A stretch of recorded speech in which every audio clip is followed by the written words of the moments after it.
Yesterday, I actually caught myself reading through Twitter. I was kind of curious how people were reacting to the potential CPI print and what expectations were.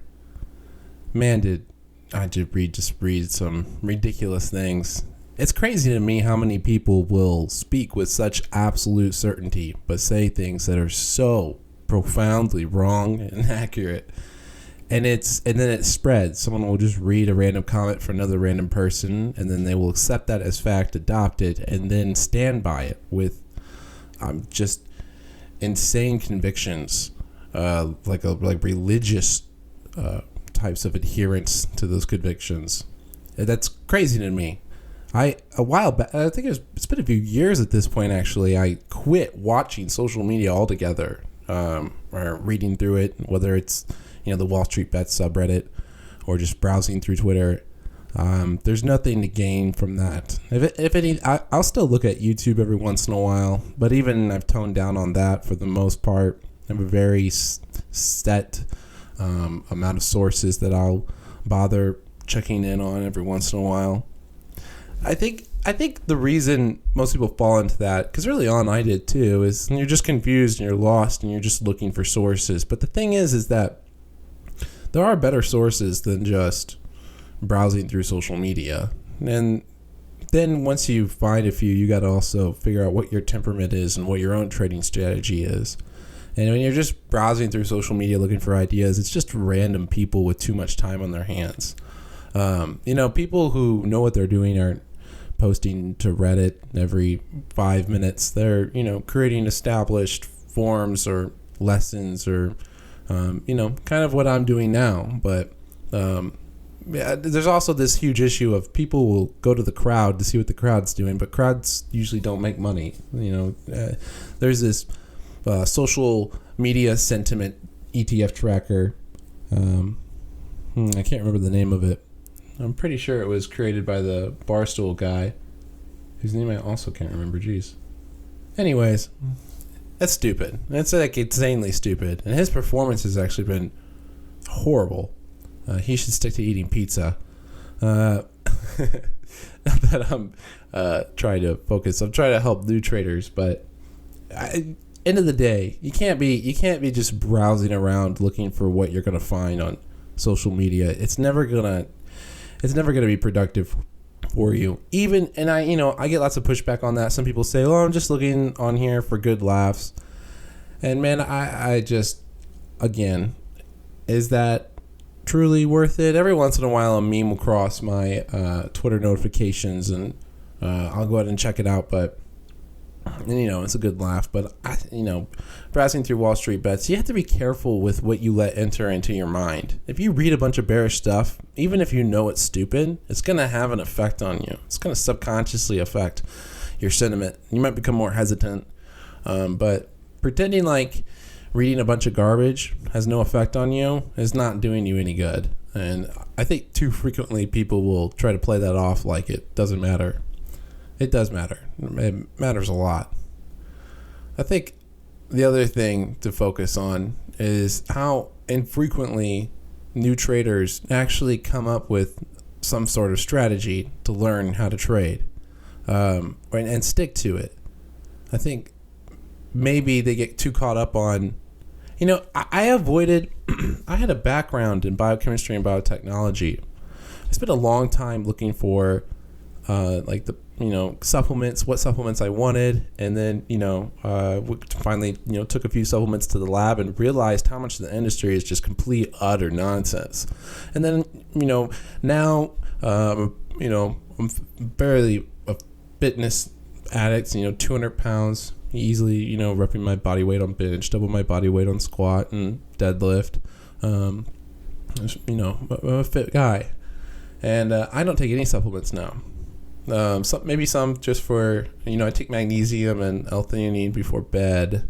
But other than that, it's, just basic caffeine and sometimes a protein shake. But I just kind of perfected my diet. I think when it came to that industry, seeing so many people look for the perfect supplement or, that slight edge, rather than just focusing on consistency and figuring out what their body liked and developing a cyclical habit and eating pattern, They don't focus on that. They want this like secret indicator. And so when I entered into trading, I was really quick to avoid looking for some like key scanner or some sort of, perfect TA. And I also stumbled into probably the right type of key figures in the industry. Anson Creel was one of the first people I discovered on YouTube, and I watched his entire video where he said retail traders don't make money and they all suck and they'll never be better than hedge funds, and take my course and then you can learn how to be as good as hedge funds. And I watched that video and I was like, well, I mean, if you're able to teach people how to be as good as hedge funds, then it's obviously possible to be as good as a hedge fund. And if retail traders don't make money, then how come you can teach them to make money? It must be possible to do on your own if people are doing it on their own. And then I became obsessed with figuring out, assuming that most of the stuff I saw, like he said, would be completely and entirely wrong. And it's a half and half. It's a give and take. Really comes down to just experience in many cases. And that experience is a duality between needing to see how stocks move over, a year or two, especially if you're options trading, learning to recognize what the premiums are on certain stocks, and you'll start to see movement patterns in the stocks, how they tend to react with earnings, and then over time you just get more saturated in it, and you start to recognize patterns without even needing to do charting or without even needing to have some sort of scanner. Most of the time when I'm looking for trade opportunities, as someone who's not very much TA in what I do, there's a lot more fundamental analysis in what I do, even as an options trader, which seems weird to a lot of people, because I think mostly because I interact with Twitter the most, and most people on there are technical analysis traders. So the idea that you would do very, very little technical analysis and mostly trade off just fundamental catalysts that you hunt for is it's weird to them. And I swing trade and I scalp sometimes. I could see a breakout and I might pull the trigger on it, but typically I'm trading off macroeconomics and fundamentals, and they always are, why are you only buying naked calls and naked puts, or so frequently at least? And it's like, well, because I have high convictions, I have pair trades, from the fundamentals, not from the technical analysis. When you're trading on technical analysis, or you're just trading by the statistical probabilities, if you're doing a lot of option selling, then trading like I do won't make any sense, and trading like they do doesn't make any sense to me.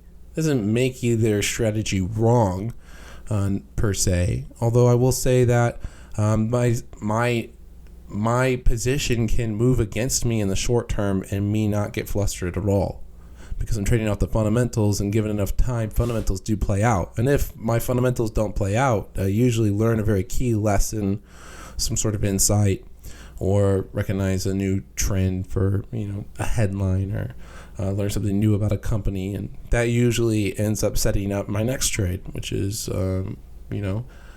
it's really beneficial to make sure that you can turn those losses and learn something from them. And just very early on, I just felt like when TA gives out, there's only so much you can do to really speculate on it. I used to watch a very popular TA trader. I'm not going to name him, and I'm not saying he's not legit, but he was a technical analysis swing trader, and he would create these extremely long videos on how he had a bad day and what he should have done, and it was just like 30 minutes of absolutely nothing that was concrete. He would just talk about his emotions and talk about, well, the lines didn't play out, and I'm like, well, there's really nothing learned here. It's like, that didn't work out. Oh well, that sucks. And so try again when you think you see another breakout, I guess. It's odd to me. It's really odd to me.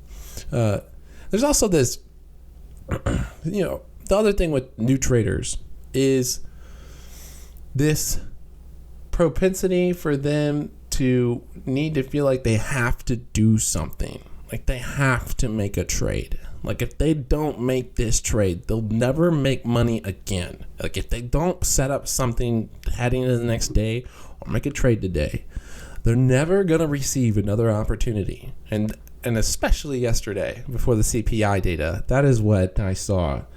Just an abundance all over Twitter. And, people even saying things like, oh, it's ridiculous if you weren't super bullish into tomorrow. Or it's ridiculous. It's obvious you shouldn't short things.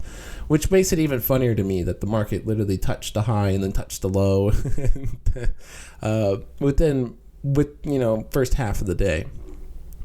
And I posted on Twitter and I said I never trade with and I almost never trade into big data prints that have high tensions, and I prefer to have a good amount of cash, or I prefer to write pair trades into them. And into tomorrow, there's a chance that we could have an emergency rate hike, and so I have a few pair trades. I have a hedge on IWM and SPY, and then I also have some earnings calls plays set up as well, and also a few short positions on specific stocks, which of course, if you're in the Discord, you can find that easily. Just look me up on Nobel Trading at Twitter. You can find a link there, or any of the social medias really.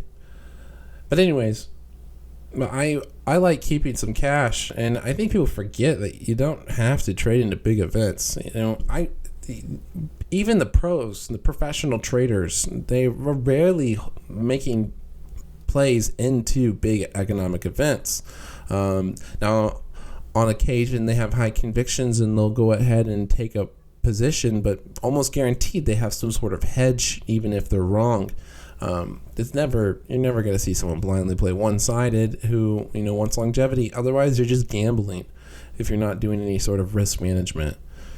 I think at the same time, there's some people who really focus on too much risk management because you have to know how to offset your convictions with your risk that you're going to take.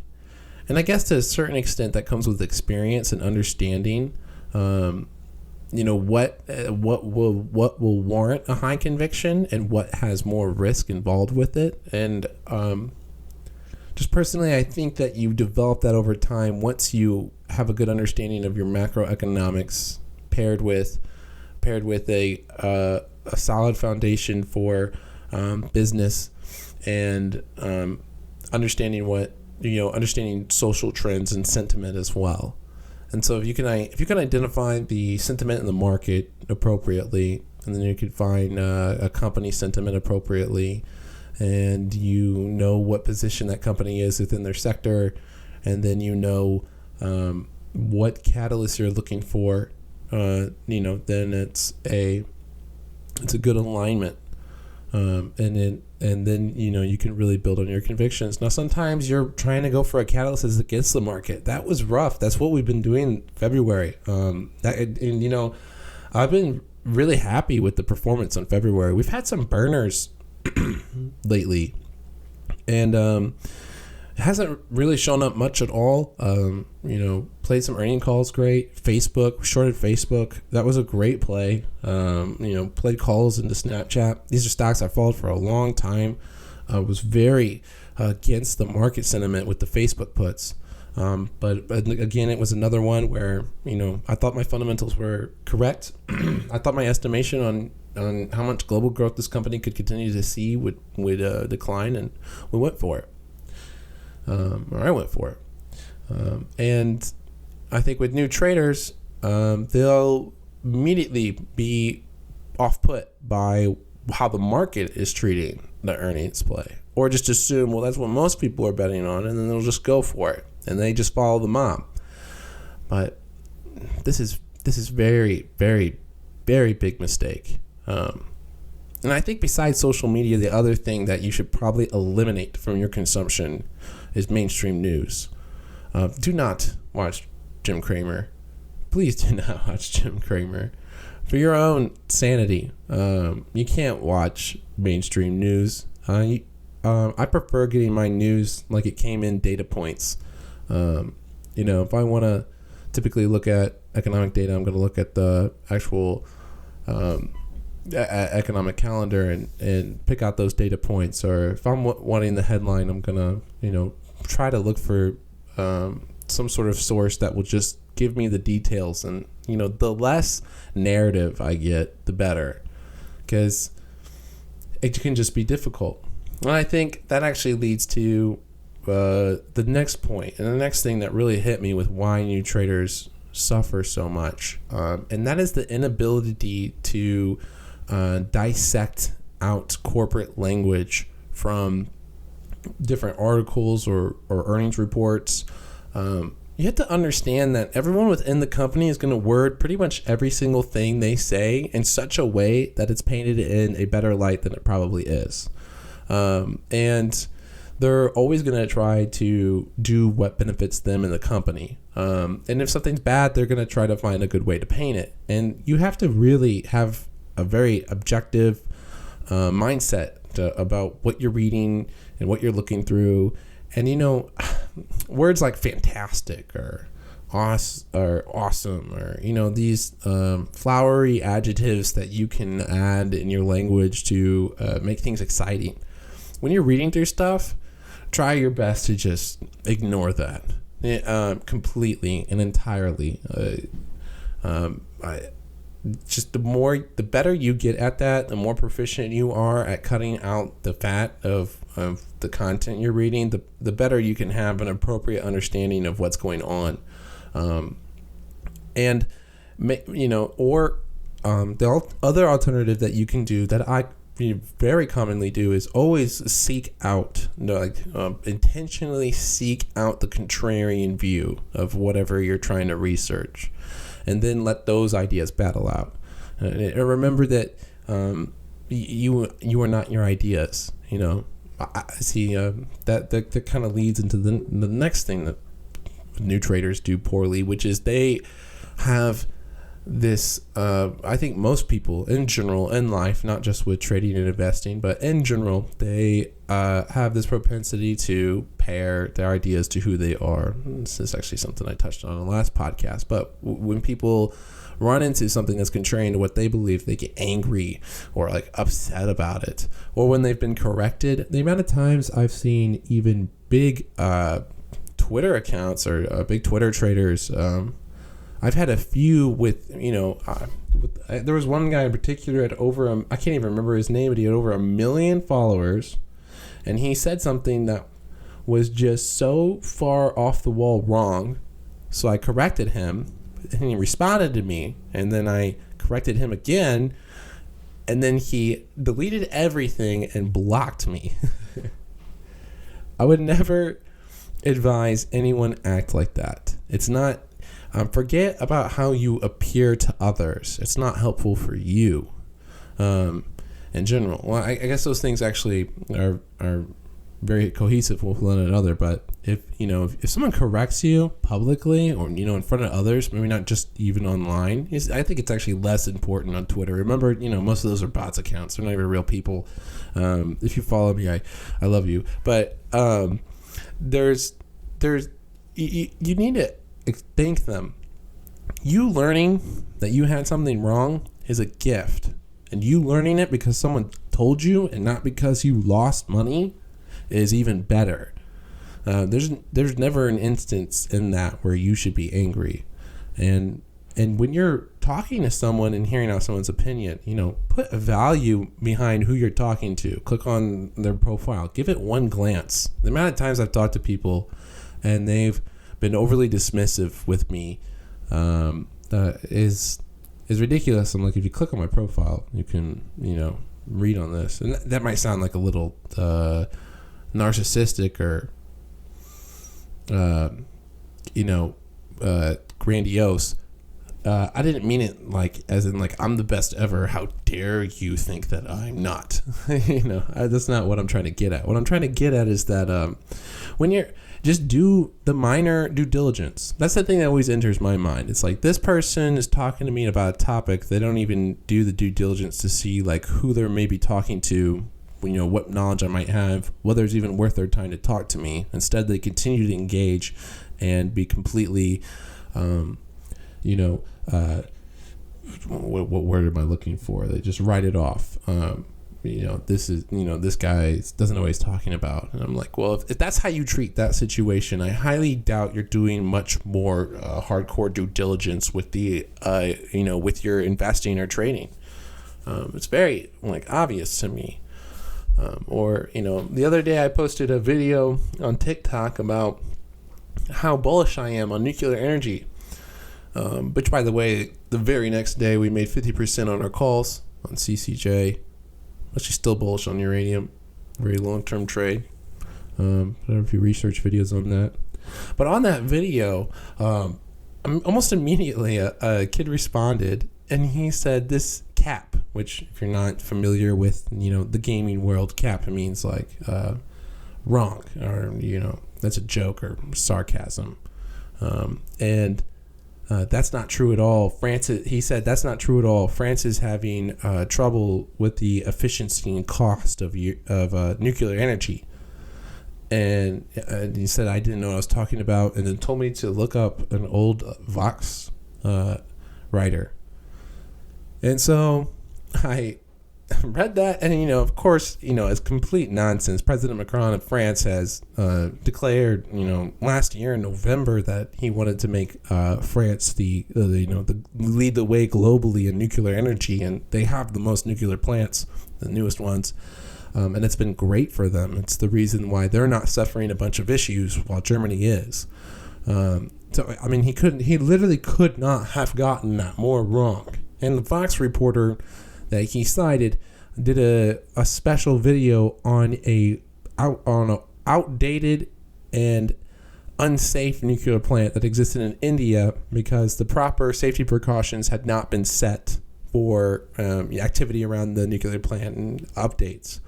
So it was just so radically wrong, just so entirely radically wrong that it would make your head spin. And he said it with absolute certainty. And I bet someone read that comment and said, oh, yeah, this guy in the video has no clue what he's talking about. Just see right there, that comment. And that's why most people don't make money, because they're so prone to that. It's like a tribalism. You have to be an independent thinker. There's no way you can succeed at this without being an independent thinker. And that doesn't even mean that you don't sometimes just borrow someone's great trade idea. Because I think actually the higher level of investing and trading that you achieve, the more common it is to do that. Because you're talking to people who know what they're talking about. When I'm talking to hedge fund managers, broker-dealer owners, or just institutional traders, or just in general, there's this certain amount of experience that we all have and respect, and so when we hear each other's ideas, there's an amount of assumptions you can make about the amount of due diligence that each individual has, and we're very open and honest when we have it. That's the other thing is, everyone will do some play money and go for something that's a little wild, or a little bit out of their style every once in a while. So. But it's just important to be open and honest about that, and we're always very quick to do that. Especially what I noticed, almost everyone I've encountered that I've respected, and I see that very common on some of the more prestigious podcasts that are you could find on YouTube mostly actually. But yeah, I think that covers the big ones. If you can avoid those, avoid too much hive-mindedness, avoid too much nonsense, reading too much nonsense, stay away from Reddit. Twitter's better than Reddit, and YouTube's better than Twitter. And I use all the social medias, but trust me, if you think, oh, he's doing this all day reading through those, trust me, that's not right. That's not, I'm posting constantly. I'm probably posting at least 20 times more than I actually read anything, especially when it comes to like Instagram or Facebook. I don't read anything on there or look at anyone's posts. I'm sorry if I follow you and I've never liked anything, because I'm so Just not. It's not how you should spend your time. You should be doing some digging on your own. And then if you do some digging on your own, let's say you're trying to look up a company, you type the company in on YouTube and a video pulls up. I think that's cool. I think that's great. I think, also double check who made the video. And you could tell pretty rapidly what their thesis is.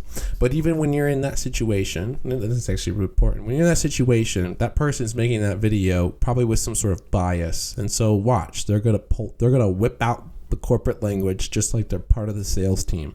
So make sure you also, have your corporate guard on. Actually, I should coin that, the corporate guard. We're gonna be whipping that out more in the future. The corporate guard. Put your corporate guard on. Ooh, I like that. Or maybe even pull that out for the White House briefings. Put your political guard on. Yeah, so that's some advice for new traders. And more advice for new traders. Actually, the last thing I'll say for new traders, and you might be controversial on this, but let me guarantee you it's correct. Take everything the government says with a grain of salt. And everything the Federal Reserve says with a grain of salt. Unless it's the actual Fed chair at a conference, take it with a grain of salt. These Fed officials, the Bullard has everyone freaking out right now. There's only about 30% chance we get an emergency rate hike. And it's important to not freak out because, he said that. There are plenty of other Fed officials that disagree with him. You're only hearing him at the moment. There's a bunch of them. And at the end of the day, it comes down to Powell and what Powell wants to do. Now, he's, that probably comes down to a certain extent to having too much exposure to the news, because then you're going to end up in the mob bias. And this is really common with the YouTube personalities that post every day, because they're constantly trying to react to their YouTube comments. Their YouTube comments, you can watch it over time, will usually swing their biases or cause them to do radical things. And one person in particular, and by the way, I'm not meaning to bash on him whatsoever. It's just what I've observed. But Meet Kevin on YouTube has been just on an emotional roller coaster. And I think he just needs to step away from social media because he's just all over the place. If you've been in the Discord and you've been trading with me, I've been bearish since the beginning of the year. I told you when the market was rallying up, even before the CPI print, that regardless of if the rally continued, there'd be more lows on the way. So it didn't matter. That's just because I understand the macroeconomics of what's at play. If we continue to rally up, I'm buying a chase with some options, but I'm keeping my hedges, and I'll just continue to roll them as the market rolls up, and keep an eye on those economic data points. But I'm not going to react to daily movement when I'm trading a hedge on macroeconomics, because these data points come out once a month.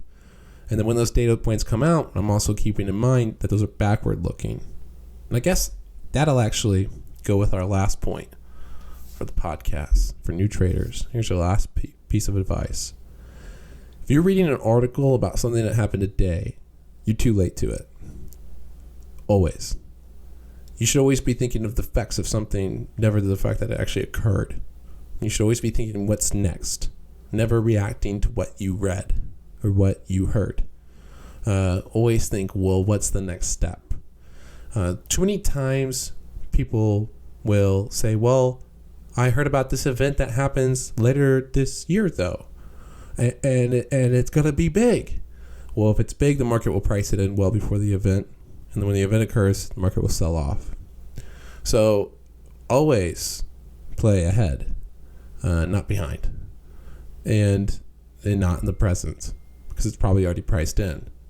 Now, some people like to play on news with technical analysis, and you can do that, but understand that you're going to need experience for how to manage your risk through that, and their TA on that is also going to frequently give out on you. I know TA traders today got murdered when Bullard came out. Massive swing.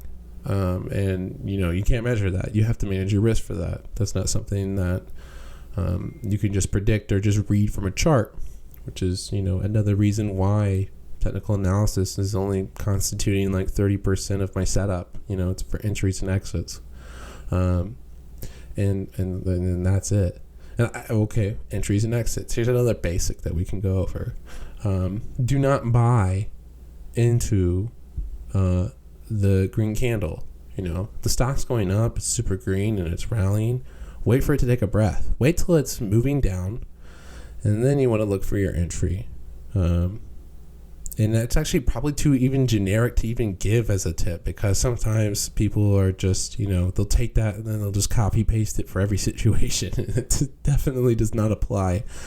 But if you're using any particular TA strategy and you're seeing some sort of technical breakout, wait for the breath and then go for the entry. Do not ride the initial rally. Do not ride the initial breakout, because you want to see if it gets a denial. And so that's just another generic thing that'll save you. Those are just very generalized lessons that you end up learning really early on. So if you're just wanting to get into this, I hope that you find those helpful. Or if you've been doing this for a while, I hope that helps reaffirm those lessons for you, because that's also really important. Write these things down. Write down your trading strategy. Please write down your trading strategy. If you're new to this, write down your trades. If you lose a trade, write down why you lost the trade.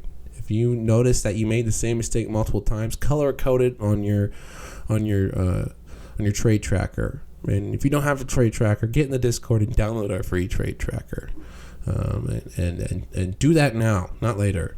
Don't wait. Don't be trading and not keeping track of things or having some sort of organization. You're just a gambler. You don't want to be a gambler. And trade strategies that will have longevity to them. These people who went all in on meme stocks. Oh, these people that went all in on meme stocks. They're all over TikTok and YouTube, and they're acting like they're experts because they bought one tiny coin and it exploded. And of course I'm jealous. But they're also stupid. So just recognize that. Money does not mean that they are a good trader.